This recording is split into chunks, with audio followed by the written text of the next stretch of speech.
What's up, ladies and gentlemen? My name is DJPaultjeD and welcome back to the second episode of Just One Line, where we are creating our own story.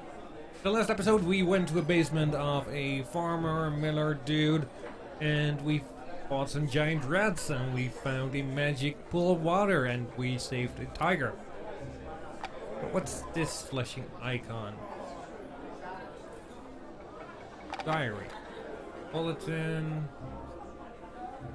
Huge system of tunnels in the basement.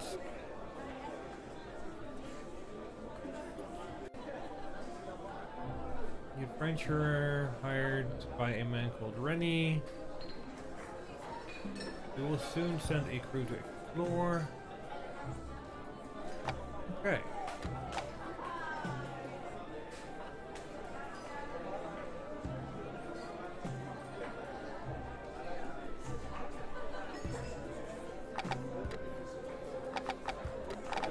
Okay.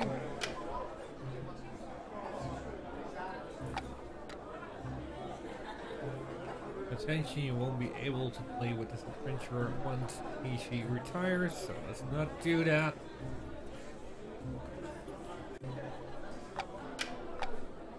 Can we buy something from the armory? We have 10 gold.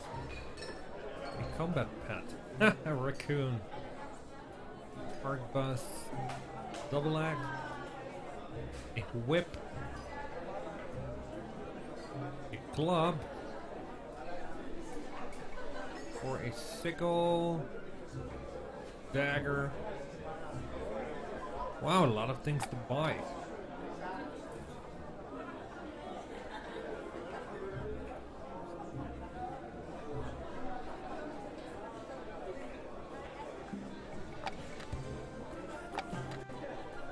So where's that free beer?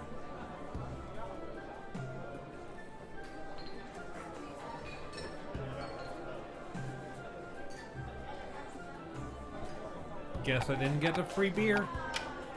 Let's see, what else can we do? Trouble with bandits. Ooh, I think this is a bit hard. Goblin invasion. Fist fight in the tavern. Rascals and delinquents have been amassing in my tavern for several days, participating in clandestine brawls organized by a notable stonecutter dwarf. I need someone who can teach him a lesson or at least convince him to stop by any means necessary. They're wrecking my tavern. Let's do that one.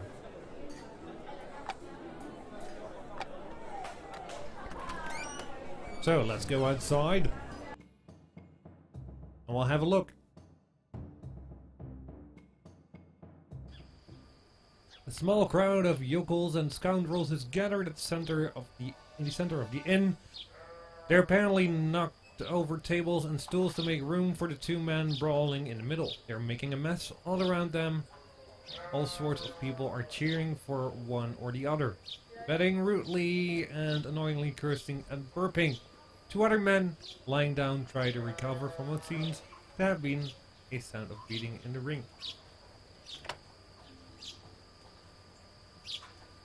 Two more contestants also drunk. New fight. Anybody spear one must be the stonecutter. Really more devoted to fighting than comers. The other's a young boy. Wearing a long robe, definitely too wide for anybody.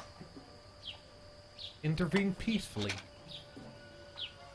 You use your brilliant diplomatic skill, also helped by the high level of intoxication of the present crowd. You make your way through the mob, and with an agile jump, you manage to climb into the table. Gentlemen, heed my words. You begin a monologue, speaking quickly, sometimes rhyming, and with complicated words which are incomprehensible for most of the people here. Some laugh in amusement, some are confused, some have no idea what you're talking about. After attracting everyone's attention, the two brawlers stop and begin to listen to you. You take advantage of the obstruction, you jump down and into the ring between the stonecutter and his opponent. Runs away. Speak with the dwarf.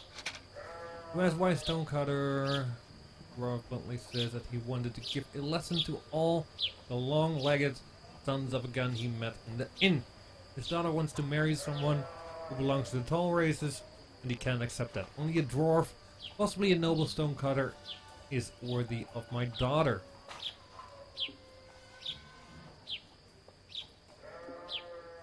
It doesn't matter if this drunkard alone extort the money from the winds. Huh. No, let's leave him alone. You return to the center, thoughtful on what to do. Follow the young man. There's no trace of him.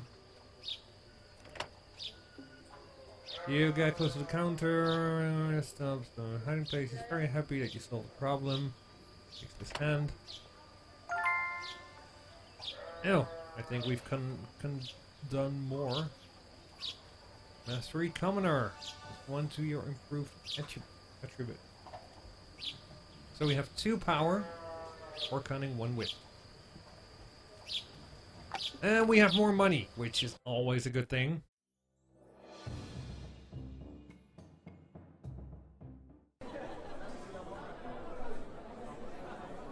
Okay, this thing is flashing again.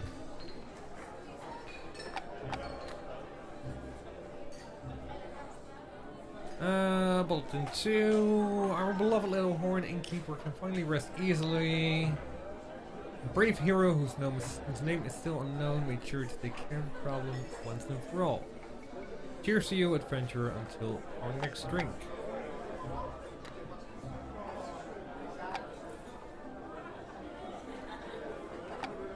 Okay.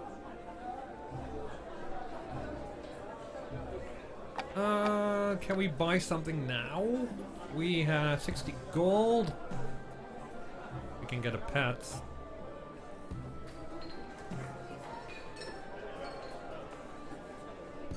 Ew. You are not efficient.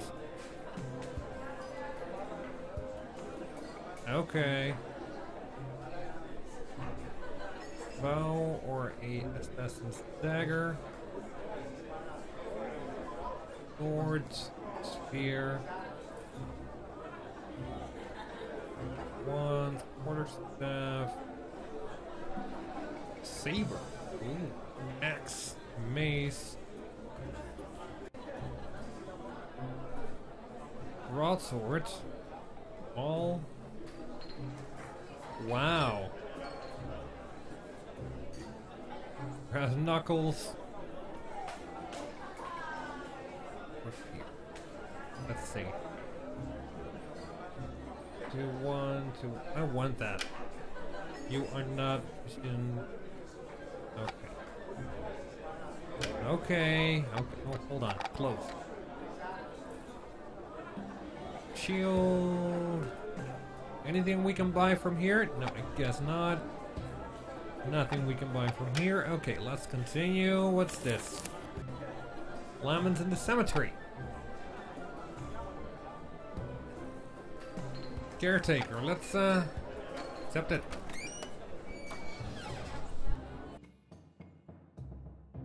Let's see what he wants. All the way out of town. Oh wow, that's an interesting looking cemetery.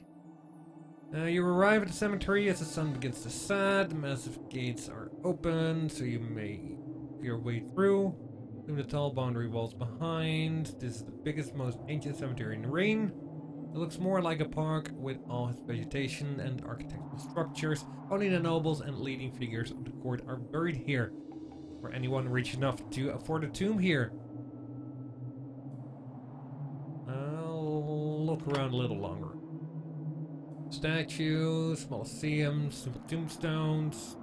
You don't hear any laments, or even see the immense chasm in the ground you've heard about. The caretaker will know more about it. An old man opens the door. You're here for the lamentations job, and alright. Come inside. The hut is dark and dusty, perfectly in tone with the cemetery. You take a seat and the caretaker immediately explains the problem. It's a common thing to hear faint laments or even feel material presences material presences, but since the chasm opened up, the situation has gotten terribly worse. There's the spirit of a woman, freaks during the night, doing this job for years, used to it, but now she begins screaming even during the daytime. She's been scaring off all the visitors. I've only been able to learn that her name is Amita. I'll show you the area. Ask about chasm. It appeared a few months ago, swallowed up the central area. Along with the other caretaker, apparently. I'm his successor. Nobody gets close, and they're right not to. Just looking at it gives you the chills. But worry not, our bothersome spirit isn't in that area. You can find her near the big mausoleum close by. Wait for nightfall, as spirit always comes out at night. The limitations. There she is, on time as usual. Walks you to the door and shows you the way to the mausoleum, and then he waves you off. You make your way towards your destination and arrive a few minutes later. On the mausoleum stairs sits an ethereal figure, slightly luminescent and despairing. Ask who she is. My name is Amita. I'm a lucky woman who has lost a loved one. I cannot find her spirit. She looks like a woman past her youth with long curly hair that falls into her chest. My love, I cannot find my love. He died some time ago. We have promised to find each other in the afterlife, but his remains must be too far away. I cannot find him. I beg you to bring him to me. What do I need to do? Find his remains and bring them to the ossuary. This way we will finally be close and I will be able to find him. His name is Ghent. He was the offspring of a small noble family of the Rain. I am sure you will not have any problem finding him. After pronouncing those words, the spirit slowly vanished into thin air. You returned to the caretaker and report what you learned from the raid. Done already? You explained the spirit's request and the caretaker has no objections. Nobody will get angry if we move a pile of bones. Follow me, let's find where this Ghent is buried. To a small closet, huge tomes on the top shelves, high on the walls. These are the cemetery logbooks. All of our guests are written down here, he said, giggling in a corner. You noticed a broken glass case. Pieces still scattered on the floor. Ask about broken glass. That, I don't know. It was like that when I came here. And no, those pieces of glass on the floor aren't bugging anyone. They don't pay me to clean up this place. I'm just a guardian, he says, good natured. The caretaker approaches one of the shelves and grabs an old dusty tome. He puts it onto a table in the middle of the room and begins searching. Take a seat. It'll take some time to find him, only having a name at my disposal. Sit down, wait patiently, and in the meantime you look around and browse through the big tomes that surround you. Pages and pages of names and stories. So many people are buried here. Thousands, at least. All rich people, heroes, or great nobles. All more or less, I suppose. There's always someone who managed to obtain a spot here. Some way or another, there's competition and envy even after death. Caretaker explains, one of which is our friend Ghent. His name doesn't ring a bell, the old man continuing his search. Here he is, just the caretaker. After searching for almost an hour, his tomb is in the outskirts of the cemetery. Those are the cheaper spots. He continues while hastily reading his biography. Ah, stabbed to death, at a young age as well. What a shame. The old man closes the book and asks you to follow him. He picks up the necessary tools to exhume the corpse and you make your way to the tomb. You quickly find the property of Ghent's family, a small piece of land enclosed by an elaborate fence. Various tombstones fill the ground, some of which with little sculptures on top, others with a slab or rock placed horizontally to protect the coffin below. You find the name you were looking for on one of these, written on the epitaph, divided by that, united by it, G and L. The caretaker begins his work on the tomb. Help him. Together you manage to move aside the massive slab that encloses against the tomb. What you find surprises you. No coffin, just an empty hole. The caretaker is speechless and moves his lantern a little closer to shed more light. You see a large opening on one of the sides, which looks like the entrance to a tunnel. Now I understand, the old man intimates with a solemn tone. It has to be the ghouls' handiwork. Those bone gnawers took more bodies. Ask where they have taken the remains. I'm almost certain they have an underground hideout. I haven't seen one in a long time, but these bodies keep disappearing. You gaze upon the empty tomb a little longer. What do you intend to do?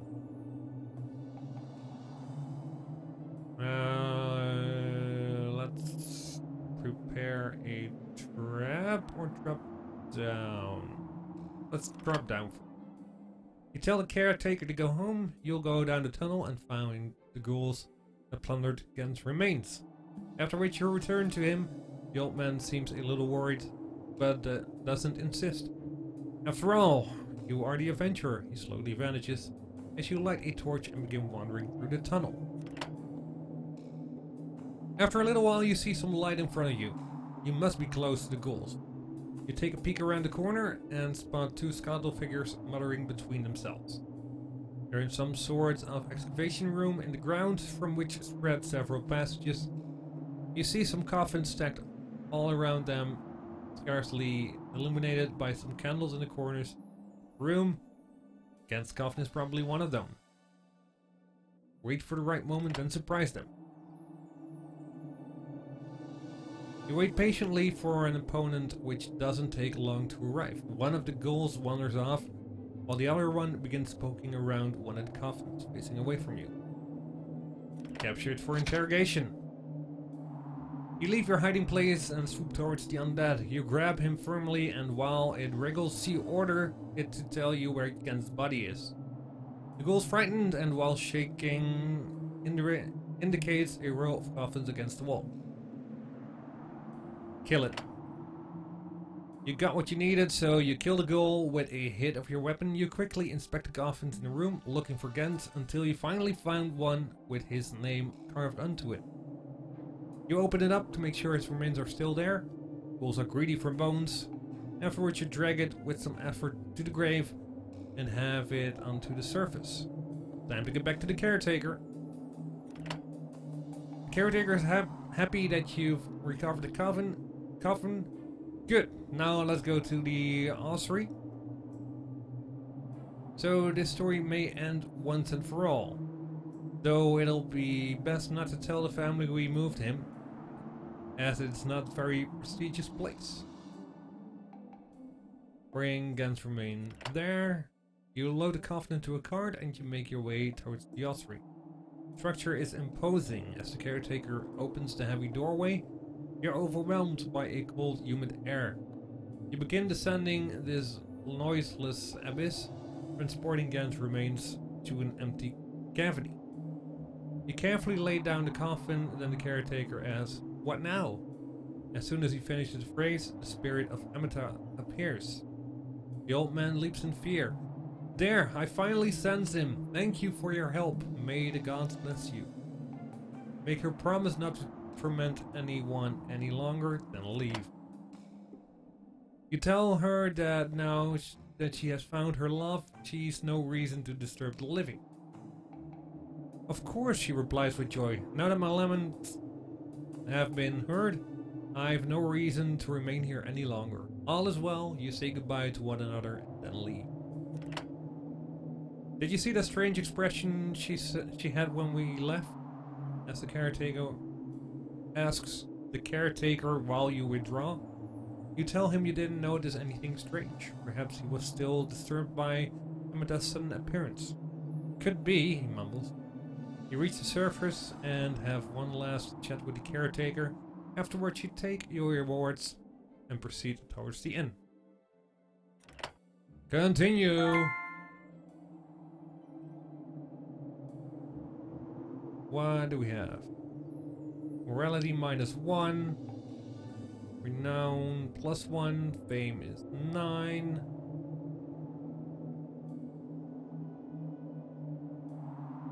New background story, clerk, and 50 gold. So, we have managed to bring the loved ones back together, but what was that strange face he was talking about?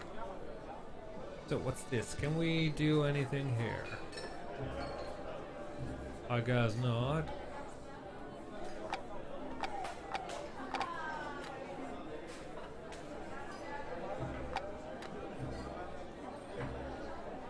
It's been months now that the pit has been under careful inspection by the clerks of the temple. In the meantime, there are more and more reports of supernatural events in the area. Luckily, the brave adventurers of the rain rush to assist. The visitors and inhabitants of the area reclaiming the... to assist the visitors and inhabitants of the area, reclaiming the restive dead and in so making our reign ever more safe. Wow, that's a lot of reading. Well guys, I'm going to end the episode here. Thank you guys so much for watching. If you enjoyed, please leave a like, and if you haven't already, please subscribe to my channel for more just one line, and I will see you all in the next video. Bye bye.